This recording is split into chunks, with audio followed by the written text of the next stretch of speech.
ትንገርም ምን ጥያቄ አለው? ወይ በስመ አብ ወመንፈስ ቅዱስ እንዴት እንደሚከብድ በመድኃኒዓለም በሞትና በህይወት መካከል ነው የምታልፈው።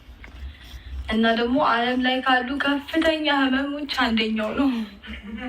እውነቴን ነው። ጌታን በጣም ነበር የሚጨንቀው የሚያመው። እና እንትን ሲለኝ በጣም እያመመኝ የነበረው ማለት ነው እንግዲህ ሰዓት እስኪደርስ ድረስ ልጁ እስከሚወጣ ድረስ ወገቤን እና እዚህ ማህፀን ነው የሚባለው ከእምብርቴ በታች ማህፀኔን በቃ እንዴት እያመመኝ እንደነበር በኢየሱስ እና በቃ በጣም ሲያመኝ ትራስ ነበር መነክሰው። ትራሱን ጨርቁን ድብን እናድርጌ እየነከስኩኝ ዋጥ ህመሜን መጮ ምናምን አልፈለግኩም። በቃ እንደምንም ብዬ አሳልፈዋለሁ ብዬ አሳለፍኩትኝ። ከዛ በቃ ጩጮም መምጫው እንትን ሲደርስ ሰዓት ሲደርስ አስገቡኝ አፋፍበው። እዛ በቃ ምጫ በዝድ ግን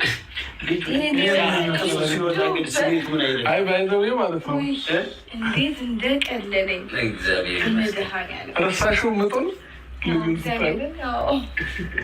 ዞር ብዬ ስማኝ ጀመርኩኝ።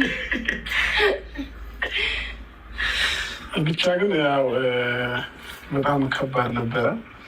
የምሬ ስነግራቸው እንደዚህ በሰላማዊ መንገድ በመጠኑ ትወልዳለች አላልኩም ነበር። ለምን መጀመሪያ ያኔ ባለፈው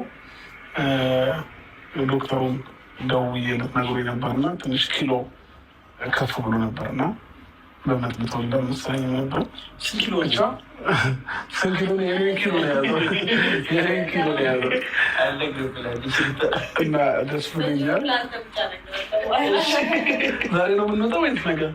ማለት ነገ አሁን ለሌሊት 10 ሰዓት ነው። ስለዚህ ጠዋት ትወጫለሽ ብሎሻል። ዋው ነገ ስለዚህ ወደ ቤት ሩታዬን ይዘናት እንገባለን ብዬ አስባለሁ። ሀላዌ ዛሬ ሙቀት ሆንኩኝ። ልብስ ላበላብ ሆነ እና አሁን ትንሽ ወጥቼ ማለት ነው አየር ልቀበት መተንፈስ አለብኝ። እኔ ለመጀመሪያ ጊዜ ነው በጣም ትምህርት የያዝኩበት ነገር ነው የሩታ ልጅ መውለድ ማለት ነው። ማለት እንዲህ ስትጨነቅ አይቻላቅም ማለት ሴት ልጅ እንዲህ ስትወልድ ምናምን አይቻላቅም፣ ምጥም ምናምን አይቻላቅም። እና ትምህርት ይሆነኛል ወደፊት አንተ ስታረግ እንዳትጨነቅ፣ ስታረግ ስታስረግዝ ደስታዬን ላጣጠምበት እንኩ እንከተለ እንዲ ሌላ ምንም እንዳትል ሩታዬ ምን እናንጣ ሱቅ እንላከው አይደል?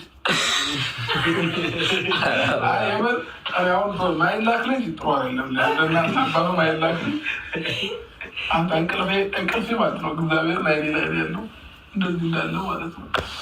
እና ማለት ነው ፋሚሊች ጩጬው ምን አለ መሰላችሁ የኔ ማናጀሬ ነው እና ከዚህ በኋላ ምንም ነገር ስትፈልጉ እሱ ላይ የደወላችሁ ነው የምታገኙ። ስልኩን አስቀምጥላችኋለሁ።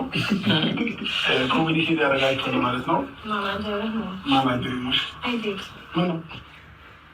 ታርሙት በዚህ በዚህ እንድቀኛለች